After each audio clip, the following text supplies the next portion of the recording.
Test cricket থেকে বিরাট কোহলির বিদায়ের খবরে যখন ক্রীড়াপ্রেমীরা আবেগে ভাসছেন, তখনই সামাজিক যোগাযোগ মাধ্যমে নতুন করে আলোচনায় এসেছে তার স্কুল জীবনের একটি পুরনো মার্কশিট। 2004 সালে 10ম শ্রেণীতে কোহলির পাওয়া নম্বরের এই মার্কশিট সম্প্রতি আবারও ভাইরাল হয়েছে।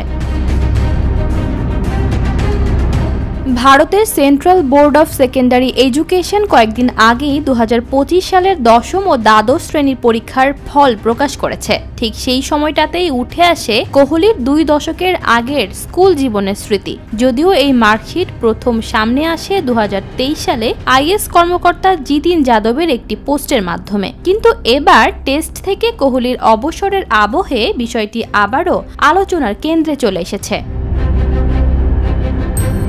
ভাইরাল হওয়া মার্কশিট থেকে দেখা যায় কোহলি 600 নম্বরের পরীক্ষায় পেয়েছিলেন 419। ইংরেজি, সমাজবিজ্ঞান ও হিন্দি বিষয়ের ফল ছিল তুলনামূলকভাবে ভালো। ইংরেজিতে 83, সমাজবিজ্ঞানে 81 এবং হিন্দিতে 75, তবে গণিতে মাত্র 51। বিজ্ঞান ও টেকনোলজিতে 55 এবং প্রাথমিক তথ্য প্রযুক্তিতে 74 নম্বর পেয়েছিলেন তিনি।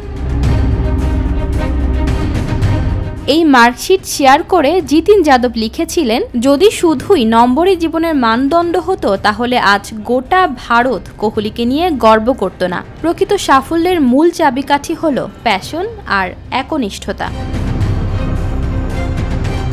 আরও একজন বলেন, সফলতা মানে কেবল অঙ্ক বা বিজ্ঞানের ভালো নম্বর না, জীবনের পরীক্ষায় পাশ করতে লাগে সাহস, আত্মবিশ্বাস আর নিরলস প্রচেষ্টা।